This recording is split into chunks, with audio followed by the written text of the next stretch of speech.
All right, man. Yeah, I'm super glad that you asked because I kept meaning to make a video that kind of showed you exactly what I was wanting to check in. And so I'll go over a couple of things. So um really you want good lighting, right? So like for example, I have this sitting on a tripod which also has a little ring light. I want to say it was like 30 bucks on Amazon.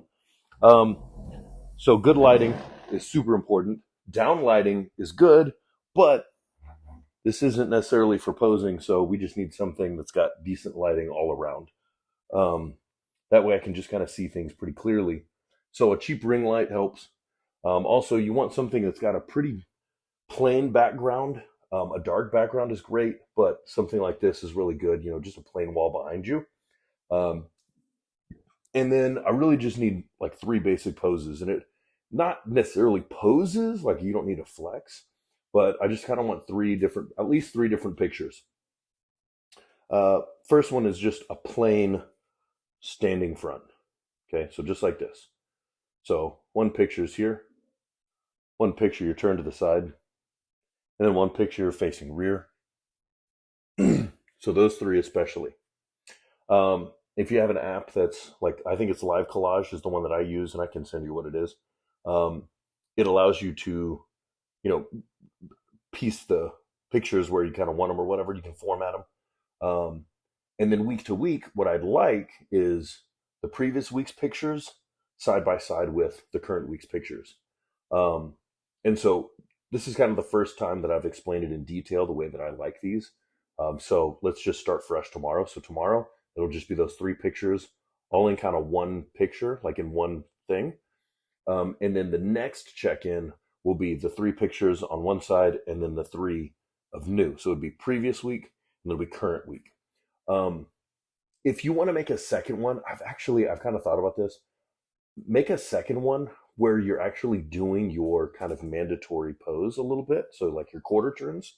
Your quarter turns are going to be your front facing. So if I start with my feet, I'm going to point my toes out just slightly.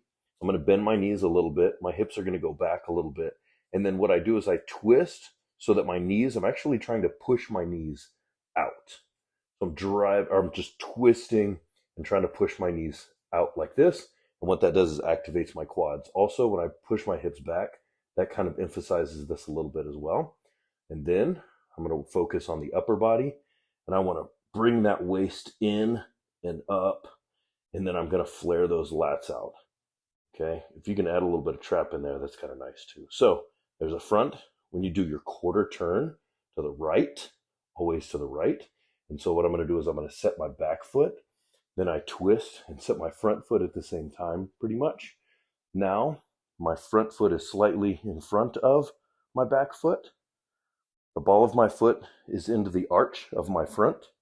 I'm pushing my back leg into my front leg, and I'm going to kind of twist so I can bring my waist in and quarter turn. Crunch, quarter turn. Big chest. Tight, tight, big chest. Wide as much as possible. Twist, twist, twist. There's a good quarter turn. Now I quarter turn to the rear. So this would be the third picture. So I want to, same thing, set those feet. I'm actually kind of doing a hamstring curl. Push the hips back a little bit.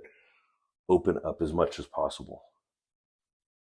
So you could do those three pictures. So the first picture would be here, second picture here, third picture here.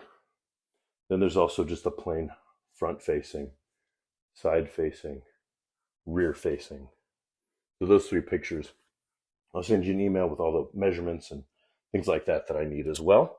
So that'll be some of the details that help me week to week to tailor that plan towards that goal, that ultimate goal. Hopefully that helps.